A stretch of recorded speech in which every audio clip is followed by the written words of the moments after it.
Good morning students, this is Shelly Arora and welcome back in science class. We are going to continue our chapter microorganism. कल की video में हमने पढ़ा था, last video में हमने पढ़ा था बच्चे माइक्रो ऑर्गेनिज्म फ्रेंड्स का, उसका role, micro organism as a friend, और आज हम पढ़ेंगे micro organism as foe, harmful micro organism. ठीक है, micro organism are harmful in many ways. Micro organism क्या है, हार्मफुल भी हैं कई तरह से. Some of them micro organism cause disease in human beings, plant and animal. Such disease causing micro organism are called pathogen. यानी कि कुछ माइक्रो ऑर्गेनिज्म ऐसे हैं जो ह्यूमन बींग्स में, प्लांट्स में, एनिमल में डिसीज फैलाते हैं. जो ऐसे माइक्रो ऑर्गेनिज्म जो डिसीज फैलाते हैं उनको हम क्या बोलते हैं, pathogen. Some micro organism spoil food, clothing and leather. मतलब हमारे खाना खराब कर देते हैं, कपड़े खराब करते हैं, लेदर खराब कर देते हैं. ये माइक्रो ऑर्गेनिज्म क्या बोलते हैं, हम इनको पैथोजेंस बोलते हैं. Disease causing micro organism in human. यानी कि डिसीज कैसे फैलाते हैं माइक्रो ऑर्गेनिज्म में, माइक्रो ऑर्गेनिज्म ह्यूमन बॉडी में कैसे डिसीज फैलाते हैं, एंट्री कैसे करते हैं. Pathogen enter our body through the air we breathe, the water we drink और द फूड वी ईट. यानी कि पैथोजन कैसे एंटर करते हैं हमारी बॉडी में, उस हवा में अगर हम पोल्यूटेड एयर में सांस ले रहे हैं, या फिर हम गंदा पानी पी रहे हैं, या फिर हम गंदा खाना खा रहे हैं, तो उससे क्या होंगे, पैथोजन हमारी बॉडी में एंटर कर जाते हैं. They can also go transmitted by direct contact with an infected person. या फिर ये कैसे फैलते हैं, मतलब एक इन्फेक्टेड पर्सन है, उसके साथ डायरेक्ट हैंडशेक कर दिया, उसके साथ डायरेक्ट कॉन्टैक्ट में आ रहे हैं, तब भी पैथोजन क्या करते हैं, एंटर कर जाते हैं. और या फिर कैरिड थ्रू एन एनिमल्स, या एनिमल के थ्रू भी हो जाता है. ये microbial disease that can spread from an infected person to a healthy person through air, water, food और physical contact are called communicable disease. मतलब अगर infected person से एक healthy person में अगर ये microbes आ रहे हैं, microbial disease आ रही है, तो हम उसको उस टाइप को क्या बोलेंगे, communicable disease. ठीक है, फिजिकल कांटेक्ट से, वाटर से, फूड से, एयर से आ रही है तो हम उसको बोलेंगे कम्युनिकेबल डिसीज. एग्जाम्पल कौन से हैं उन डिसीज के, ये रहे बच्चे, cholera, common cold, chicken pox, tuberculosis. ये सारे एग्जाम्पल हैं कम्युनिकेबल डिसीज के. मतलब एक जने से दूसरे जने से फैलती है. ठीक है, इन्फेक्टेड पर्सन से हेल्दी पर्सन में फैलती है ये. Disease causing micro organism in human. When a person suffering from common cold, अगर एक पर्सन है कॉमन कोल्ड से सफर कर रहा है, छींकता है, वो स्नीज करता है, तो उस ड्रॉपलेट आएंगे, वाटर ड्रॉपलेट आएंगे उसमें. ठीक है, तो वो एयर में जाते हैं, वहां पे क्या होता है, 1000 ऑफ वायरसेस आ जाते हैं, एयर में स्प्रेड हो जाते हैं. और जब एक हेल्दी पर्सन उसमें ब्रीथिंग करता है, सांस लेता है, तो वो क्या करते हैं, इन्फेक्टेड एयर में सांस लेके वो भी इन्फेक्टेड हो जाता है. स्मॉल इंसेक्ट ऑफ डिसीज, मतलब कुछ डिसीज जो इंसेक्ट की वजह से भी फैलती हैं. These are some insects and animals which act as carrier of disease causing microbes. मतलब कुछ इंसेक्ट और एनिमल ऐसे हैं जो कैरियर का काम करते हैं डिसीज के कोजिंग माइक्रोब्स का. मतलब उन माइक्रोब्स का माइक्रोब्स को एक पर्सन से एक एनिमल से दूसरे एनिमल, या एक हेल्दी पर्सन, इन्फेक्टेड पर्सन से हेल्दी पर्सन तक ले जाने का कैरियर का काम करते हैं. हाउस फ्लाई उनमें सबसे कॉमन है. House fly is one such career.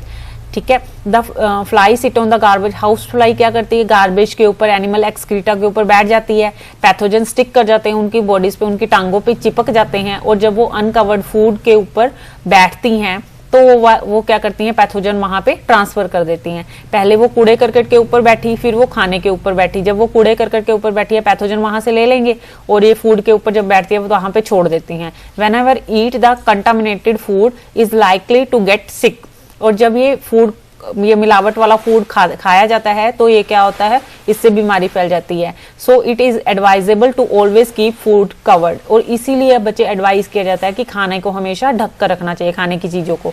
Avoid consuming uncovered item of food. Another example of a carrier is the female anopheles mosquito which carrier the parasite of malaria. Female aedes mosquito act as carrier of dengue virus. ठीक है, यानी कि ये सारे क्या, ये इन्हीं के एग्जाम्पल हैं. मलेरिया भी इसी से फैलता है, डेंगू वायरस भी इसी से फैलता है. मतलब ये सारे क्या हैं, इनके एग्जाम्पल्स हैं. ये यहाँ पे बच्चे आपको पिक दिखाई है, फीमेल एनोफिलीज मॉस्किटो. ये क्या है, ये भी एक डिसीज का कैरियर है, डिसीज माइक्रोब्स का कैरियर है ये. All mosquito breed in water, मतलब ये क्या करते हैं, पानी में पनपते हैं, इसीलिए क्या करते हैं, क्या कहते हैं भी पानी को खड़ा नहीं होना चाहिए, कूलर में, टायर्स में, फ्लावर पॉट में, मतलब पानी अगर हम वहां पे रुका के रखेंगे, खड़ा रखेंगे पानी कई दिनों तक, वो पानी गंदा हो जाएगा, पानी गंदा हो जाएगा तो वहां पे मॉस्किटो बहुत जल्दी से बढ़ते हैं, मल्टीप्लाई होते हैं, रिप्रोड्यूस होते हैं। Try to make a list of major which help to avoid the spread of malaria, इसीलिए यानी कि पानी को खड़ा रुका हुआ पानी नहीं होना चाहिए, ठीक है, वहां पे गंदा पानी अगर रहेगा तो वहां पे मच्छर पनपते हैं। Yes, next is disease causing micro organism in plant. अभी हमने ह्यूमन बींग में पढ़ा है, मतलब डिसीज कैसे फैलते हैं, माइक्रो ऑर्गेनिज्म डिसीज कैसे फैलाते हैं ह्यूमन बींग में, अभी प्लांट के बारे में। Several micro organism cause disease in plant like wheat, rice, potato, sugar cane, orange, apple and other, यानी कि कई सारे ये प्लांट्स एग्जाम्पल दिए हैं और इनमें क्या करते हैं माइक्रो ऑर्गेनिज्म डिसीज फैला देते हैं। The disease reproduce the yield of crop, मतलब ये reduce the yield of crop, ये क्या करते हैं अमाउंट कम कर देते हैं क्रॉप की। They can be controlled by the use of certain chemical which kill the microbes, मतलब इनको हम कैसे कंट्रोल कर सकते हैं, केमिकल डाल के स्प्रे वगैरह करके माइक्रोब्स को खत्म कर सकते हैं हम।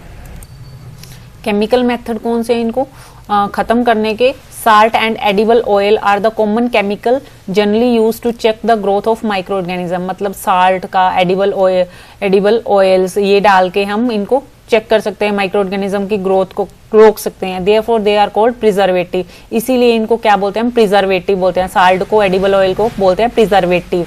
ये हम ऐड करते हैं, we add salt और acid preservative to pickle to prevent the attack of microbes, मतलब खाने वाली चीजों में नमक डाल देते हैं, एसिड डाल देते हैं पिकल में, ठीक है, तो ये क्या करते हैं माइक्रोब्स के अटैक को रोकते हैं। Sodium benzoate, sodium metabisulphite are common preservative, these are also used in the jams and squashes to check their spoilage, ठीक है, मतलब ये क्या कर देते हैं, ये रिड्यूस कर देते हैं माइक्रोब्स के अटैक को ताकि हमारी खाने वाली चीजें खराब ना हो।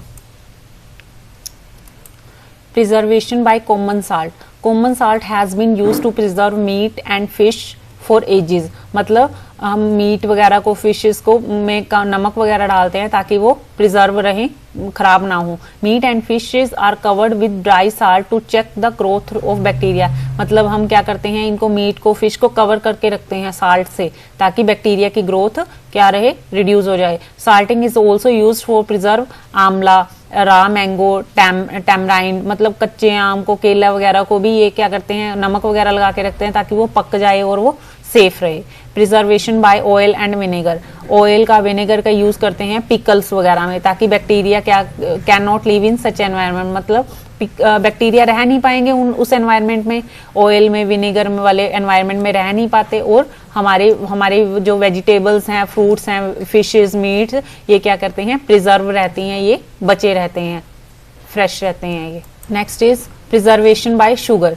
शुगर की हेल्प से भी हम क्या करते हैं अपने खाने को बचा सकते हैं माइक्रोब से। जैम्स, जेलीज, स्क्वैशेस, ये इसमें शुगर डलती है। Sugar reduce the moisture content which inhibit the growth of bacteria which spoil food, मतलब जब शुगर रहती है तो मॉइस्चर खत्म कर देती है, मॉइस्चर खत्म कर देती है तो मॉइस्चर में बच्चे ग्रोथ होती है बैक्टीरियाज की, और जब मॉइस्चर नहीं होता तो बैक्टीरिया की ग्रोथ नहीं होती, बैक्टीरिया की ग्रोथ नहीं होती तो फूड स्पॉइल नहीं होता। नेक्स्ट है हीट एंड कोल्ड ट्रीटमेंट। अभी हम क्या करते हैं, फ्रिज में रखते हैं ना खाना, कोल्ड एनवायरनमेंट में रखते हैं, या फिर हम दूध को गर्म करके रखते हैं, मतलब heat and cold treatment. You must have been observed your mother boiling milk before it is stored और यूज्ड, ठीक है, आपने मम्मा को देखा होगा ना, दूध को क्या करते हैं, गर्म कर देते हैं स्टोर करने से पहले। बॉइलिंग किल्स माइक्रो ऑर्गेनिज्म, जब हम बॉयल कर देते हैं किसी भी चीज को तो वो माइक्रो ऑर्गेनिज्म को किल कर देती है। Similarly we keep our food in refrigerator, low temperature inhibit the growth of microbes, मतलब जब टेम्परेचर लो होता है, फ्रिज में होता है, तो वहां पे भी ग्रोथ रुक जाती है, उनकी रिड्यूस हो जाती है माइक्रोब्स की, और हमारा खाना खराब नहीं होता। इसके साथ ही हम एडवांटेजेस इनके, यानी कि फूड प्रिजर्वेटिव करना क्या क्यों चाहिए, इनके एडवांटेजेस क्या हैं। It reduces the wastage of food by avoiding it's spoilage, मतलब अगर खाना खराब नहीं होगा तो हम यूज कर सकते हैं ना, उसे खा सकते हैं, तो इससे वेस्टेज खत्म हो जाती है, रिड्यूस हो जाती है। It help to retain the nutritive value of food to ग्रे और टू अ ग्रेट एक्सटेंट, मतलब उसके न्यूट्रिटिव, उसके जो पोषक तत्व हैं वो बचा के रखती है वो। It ensure the food availability during off season and at a distant places, मतलब दूर दराज में जहाँ पे खाना अवेलेबल नहीं है, अगर ये चीजें रखें तो हम खाना बचा रहेगा, यानी कि हमें अवेलेबल हो जाएगा। ऑफ सीजन में भी हमें खाना वो अवेलेबल हो जाता है। It increases the shelf life of perishable food item, मतलब ये जो खराब होने वाली चीजें हैं उनको भी, उनकी भी लाइफ इंक्रीज कर देते हैं ये। ठीक है, तो ये हमारे क्या है सारी, ये उसका माइक्रो ऑर्गेनिज्म का जो फोए का रूल है वो भी हमने पढ़ लिया है। Thank you, have a nice day.